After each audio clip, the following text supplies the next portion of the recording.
The air hung thick and salty, heavy with the scent of brine and something else, something metallic and cold that didn't belong here. It clung to my skin, a phantom chill that ignored the summer sun warming the weathered wood of the porch.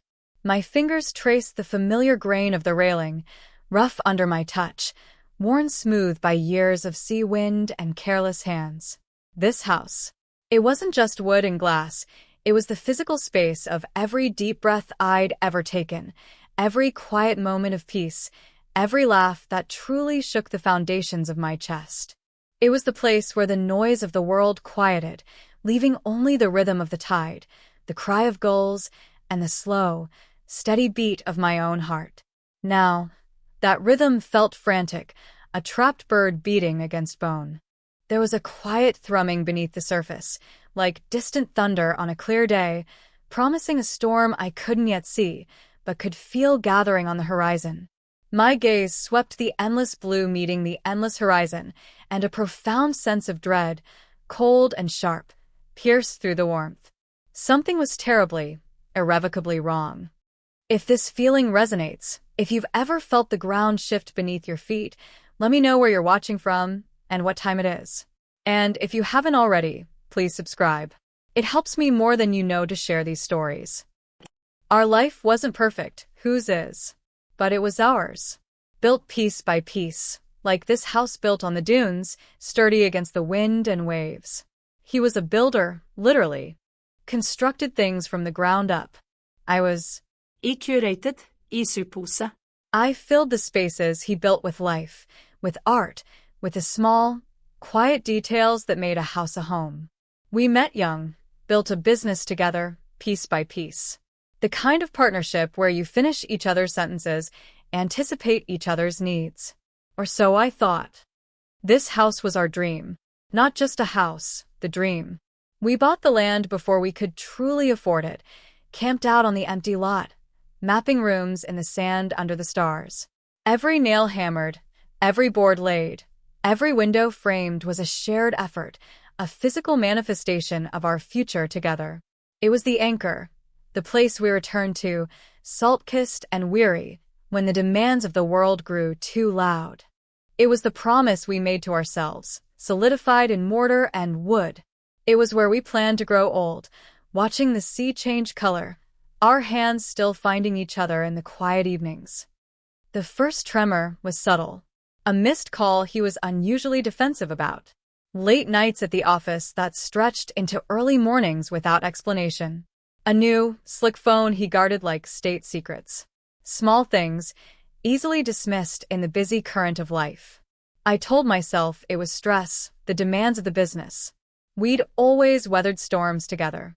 This was just weather. But the metallic tang in the air grew stronger. Then came the money talk. He started talking about liquidity, about needing to free up capital for a new venture, a big opportunity that couldn't wait. He was vague, evasive. This wasn't like him. He was usually meticulously detailed, proud of his plans. Now, his eyes darted away when I asked questions. His voice was tight, strained. He started talking about assets, about diversification. And then he said it, quietly, almost too casually, over coffee one morning. Maybe we should think about letting go of the beach house. The mug slipped from my fingers, shattering on the tile floor, hot coffee splashing against my bare feet. The sound was deafening in the sudden silence. My own heart hammered against my ribs, mimicking the broken rhythm of the waves outside. The beach house. My voice was a whisper, fragile as the ceramic shards scattered around us. It felt like he'd suggested selling a limb, a vital organ. He moved quickly, efficiently, grabbing paper towels, avoiding my eyes. It's just an idea. It's a huge asset sitting there. We could reinvest, make it work for us. His tone was reasonable, practical, a stark contrast to the internal landscape of devastation unfolding within me. Make it work for us? It did work for us. It was our sanity, our sanctuary, the quiet hum beneath the chaos. It wasn't just money. It was the physical embodiment of our shared life, our dreams, our history. I tried to reason with him, to remind him what the house meant to us, to me. I talked about the memories, the future we'd envisioned here. He listened, but his eyes had a distant, calculating look I'd never seen before.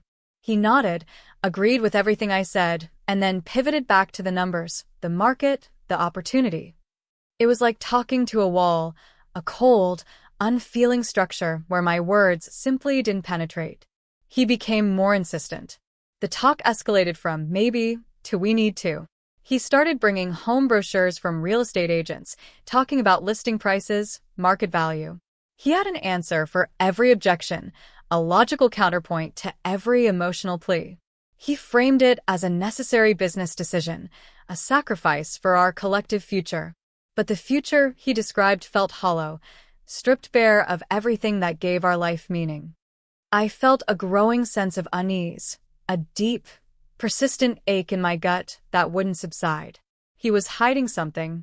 The late nights continued. The phone calls became more frequent, taken in hushed tones behind closed doors. I started noticing small discrepancies. Receipts for expensive dinners I hadn't attended. Charges on credit cards for things that didn't fit into his normal spending habits. The first solid piece of evidence wasn't a smoking gun, but it felt like a shard of ice through my chest. I found a crumpled receipt in his jacket pocket, a florist, miles away, for a ridiculously expensive bouquet of roses. Not my favorite flowers. Not our anniversary. When I asked him about it, he mumbled something about a client, a gift. His lie was transparent, clumsy, insulting in its obviousness. That night, after he'd fallen asleep, I did something I'd never done before. I looked through his phone. My hands trembled as I scrolled, my heart a frantic drumbeat against my ribs. And I found them. The messages. Hundreds of them. Pet names I'd never used. Promises he'd made to someone else. Plans that involved a future that explicitly did not include me. And photos. Photos of them together. Photos of her. Her name was Elena. She ran a small boutique downtown. I'd seen her around, a fleeting face in the periphery of my life. Now, she was at the center of a storm that was tearing my world apart. The messages spoke of a fresh start, a new life together. And then I saw it, the recurring theme. A dream she had of owning a bigger store, a prime location. And his replies. Promises to make it happen. Mentions of needing funds. Discussions about the beach place. The pieces slammed together with brutal force, leaving me breathless, staggering as if I'd been physically struck. It wasn't just an affair. It was an affair tied to the house, to our house, the anchor of our life, the symbol of our dreams. He wasn't selling it for a business venture for us. He was selling it to buy her store. Our sanctuary, traded for a retail space. The pain was a physical agony, a gaping wound in my chest. Betrayal. It was a word I understood intellectually, but now felt in every cell of my body. He wasn't just having an affair.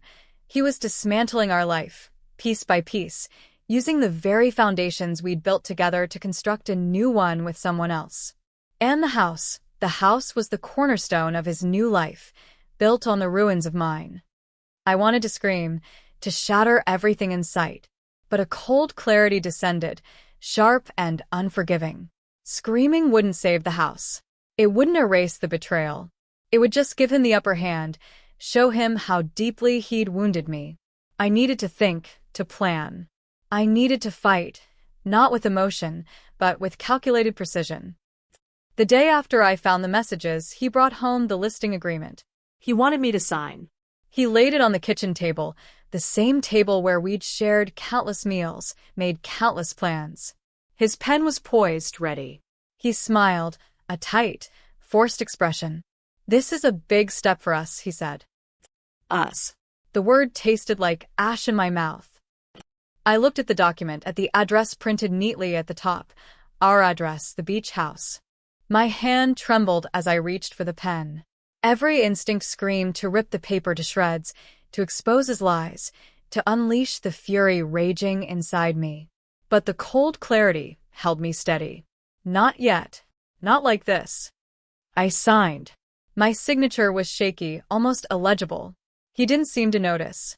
He just nodded, a flicker of relief in his eyes. He thought he'd won. He thought I was going along with his plan, oblivious to the truth. He saw my signature as the final brick laid in the foundation of his new life with her. He had no idea it was the first move in mine. From that moment on, I played a part. I pretended to be busy with work, with friends, with anything that kept me out of his direct path, while he orchestrated the sale. I listened as he took calls, his voice hushed, talking about offers, closing dates. I watched him meet with real estate agents, lawyers, potential buyers. Each interaction was a fresh stab, a reminder of what he was doing, of what he was taking from me. But while he was busy building his new future on my heartbreak, I was busy building my defense. I quietly consulted a lawyer, one known for handling complex marital assets, one who understood betrayal ran deeper than just the finances. I didn't tell him everything, not at first. I started with vague questions, gathering information, understanding my rights, the legal landscape. I learned about marital property, about disclosure requirements, about the legal concept of dissipation of assets, spending marital funds on an affair. I learned about what happened when one spouse signed a document under duress, or without full knowledge of the circumstances. I gathered documentation, bank statements, credit card bills, anything that showed his spending patterns, the money flowing towards his new life, towards Elena. I also started tracking the sale of the house. Public records provided some information. A discreet call to a friend who worked in real estate gave me more. I knew the asking price, the offers coming in. I knew the names of the potential buyers. The deeper I dug, the clearer the picture became. He was moving fast, desperate, perhaps, to finalize the sale, to get the money into Elena's hands, to solidify their future before his lies unraveled. He was cutting corners, pushing for a quick closing. This speed, his eagerness, became his undoing. One of the potential buyers was a man named Mr. Harrison. He was an out-of-state investor, looking for a vacation property. He seemed serious, made a strong offer. I overheard my husband talking about him on the phone, detailing the quirks of the house, the neighborhood. He sounded smooth, confident, the businessman I'd known for years, but with an edge I now recognized as deceit. He was selling him the dream, the same dream he was tearing away from me. I made a decision. A risky one. Without telling my husband, without telling my lawyer initially, I found a way to contact Mr. Harrison. I framed it carefully as a current resident offering insights into the neighborhood, the community. I didn't mention the sale, not directly. Not yet. Mr. Harrison was a man of quiet integrity. I could hear it in his voice, the careful questions he asked, the genuine interest he showed in the house, the land, the history. We spoke a few times. I shared stories about the house, about what it meant to us, weaving in subtle details about the life built within those walls, the deep personal connection, the shared history embedded in the very structure. I didn't need to lie. The truth was powerful enough. I spoke about the house as a living entity, a repository of love and memories, not just an asset to be bought and sold. During one call, I paused, took a breath, and decided to take the plunge.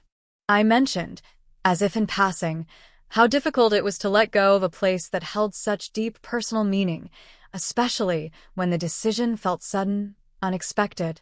I didn't accuse, didn't reveal everything. I just planted a seed of doubt, a suggestion that the situation might be more complex than it appeared on the surface. Mr. Harrison was quiet for a moment. Then he said, "That's interesting. Your husband mentioned it was a joint decision, that you were both eager to move on." The lie hung in the air between us, heavy and toxic. My heart hammered, but my voice remained steady. Joint decisions about something so personal are rarely simple, I said, choosing my words carefully. This house. It's been the heart of our life for so long. It holds so much. He didn't press further, but I sensed a shift, a new caution in his tone. He thanked me for my insights, promised to consider what I'd said. I hung up feeling a mix of fear and a flicker of hope. Had I said too much? Too little? Had I put the whole thing in jeopardy? Days turned into weeks. The closing date loomed. My husband was increasingly agitated, stressed, but also buoyant with the anticipation of his perceived victory. He talked about the money, about finally being free to pursue this amazing opportunity. He didn't suspect I knew anything.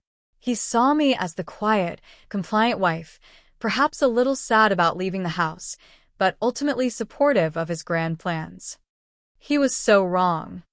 My strategy solidified. I wouldn't confront him directly until the last possible moment. I wanted him to feel the full weight of his actions, the complete collapse of the future he'd built on lies, at the very moment he thought he'd secured it. The day of the closing arrived. Not at a lawyer's office, which was odd, but at a title company downtown. My husband said it was faster, less complicated. Another small lie in a tapestry of deceit. He was rushing. He wanted this done. He didn't want any paper trails leading back to Elena on official documents. I dressed carefully that morning. Not in morning clothes, but in something sharp, composed. I felt a strange calm, the stillness before a storm hits. My lawyer was aware of the closing, but not the full extent of my actions with Mr. Harrison. I'd only told him I was gathering evidence. I wanted to handle this part myself. We drove to the title company in silence. My husband was humming softly, tapping his fingers on the steering wheel. He was practically vibrating with suppressed excitement. He had the keys to Elena's new store already in his mind. He saw his new life stretching out before him, clean and unburdened. We walked into the sterile, quiet office.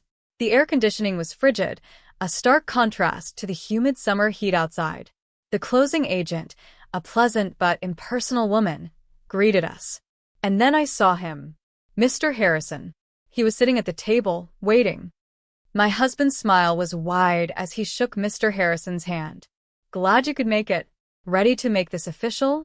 Mr. Harrison's expression was unreadable. He nodded slowly. Ready. We sat down. The closing agent laid out the documents.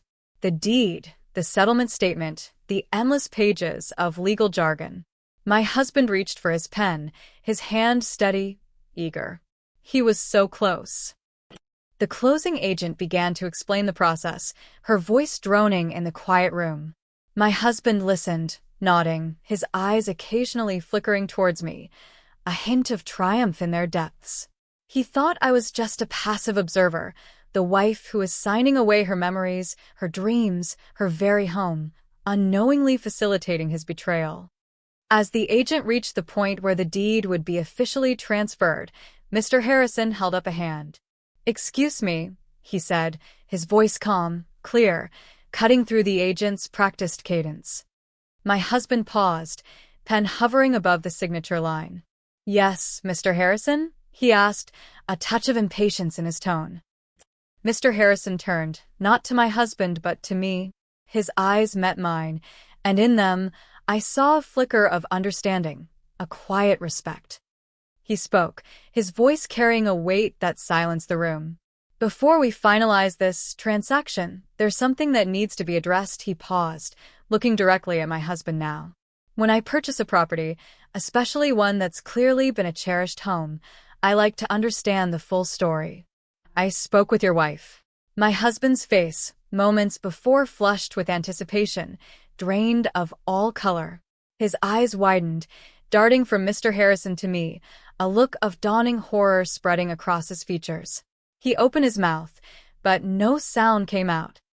Mr. Harrison continued, his voice steady, unwavering. "She helped me understand what this house truly represents. The history, the memories, the deep emotional connection. He picked up the deed, the official document that was about to strip me of my home." He didn't look at my husband. He looked at me. "It became clear to me," Mr. Harrison said, his gaze holding mine, "that this sale is not what it appears to be. That this home is not simply an asset being liquidated. It is being taken from her." My husband made a strangled sound, half gasp, half choked protest. "What are you doing?" he finally managed to whisper, his voice hoarse. Mr. Harrison ignored him. He stood up, the deed in his hand. He walked around the table, past my husband's frozen form, and stood directly in front of me. "My offer was substantial," Mr. Harrison said, addressing me directly now, ignoring the stunned silence from my husband and the closing agent. More than fair market value, I believe. But there are some things that simply cannot be bought or sold. A home built with love. A life built together. He held out the deed. Not to my husband, the seller on the contract, But to me. "This house belongs to you," Mr. Harrison said, his voice quiet but firm. "Not as a transaction, but as a matter of right." My breath hitched. My hand, which had been resting on the table, reached out, trembling. I took the deed from his hand. The paper felt cool, solid. Real. It wasn't just a piece of paper.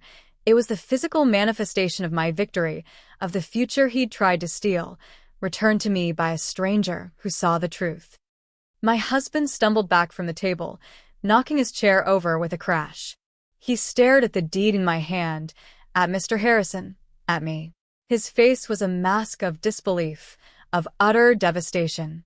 The triumph that had been there moments before was wiped clean, replaced by shock and a dawning realization of the magnitude of his failure. "No," he choked out, his voice cracking. "You can't. The contract. We had a deal." He turned to the closing agent, his voice rising. "We had a signed contract. She signed it." The closing agent, flustered, looked at Mr. Harrison, then at me, then at my husband. "Mr. Harrison, legally, the contract is with you and the sellers." Mr. Harrison held up a hand again, stopping her. "The contract is void," he stated calmly. There was clear misrepresentation. The terms under which the wife's consent was obtained are questionable, to say the least. And frankly, his gaze turned cold as he looked at my husband. I refuse to be a party to such blatant dishonesty and cruelty. My funds have been transferred back to my account. This sale is not proceeding. He turned back to me. The deed is legally still in your names.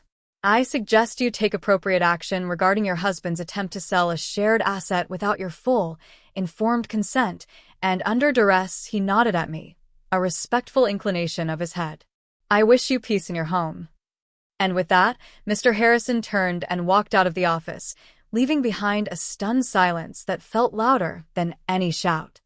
My husband stared after him. Then his gaze snapped back to me, to the deed in my hand. His face crumpled. The carefully constructed facade of the successful businessman, the confident partner, shattered. He looked lost, broken. You did this?" he whispered, the accusation laced with disbelief. "You talked to him?" I didn't answer. I didn't need to. The deed in my hand, the stunned silence in the room, the look on his face said it all. He had been so consumed by his own deceit, by his perceived cleverness, that he had never once considered I might be fighting back, not just emotionally, but strategically. He thought he was playing chess, and I was just a pawn. He never saw that I was the queen, quietly planning my move while he was distracted by his own petty game. The dam broke. Not just his composure, but the entire edifice of his lies. He started to cry. Not the quiet tears of remorse, but racking, gasping sobs that shook his whole body. He sank back into his chair, covering his face with his hands. "The store," Elena. I promised her. He was crying for his mistress, for the future he'd planned with her, for the money he'd lost, for the public humiliation he now faced. He wasn't crying for our marriage, for the pain he'd caused me, for the home he'd tried to steal. That chilling realization cut deeper than any betrayal. He was crying because he had lost, because his plan had failed. I watched him, a strange emptiness settling over me. There was no triumph, no great joy in his despair, just a profound, weary sadness. The man I had loved, built a life with, was gone, replaced by this weeping stranger whose tears were only for himself. I stood up, the deed still clutched in my hand. I didn't say a word to him. I didn't need to. Everything that needed to be said was contained in the quiet solidity of that document, in the shattered look on his face. I turned and walked out of the office, leaving him there in the sterile, quiet room with his broken dreams. Walking out into the summer sun, the salty air felt different. It was still heavy, but the metallic tang was fading, replaced by the clean scent of the sea. I drove straight to the beach house. The drive was a blur. My mind was quiet, processing, beginning the long journey of healing. I unlocked the front door, the familiar click echoing in the silent house. I stepped inside. The air was cool, carrying the faint scent of old wood and salt. Sunlight streamed through the windows, illuminating dust motes dancing in the air. It was exactly as I had left it, yet utterly changed. It was no longer a place under threat, a battleground of betrayal. It was mine again.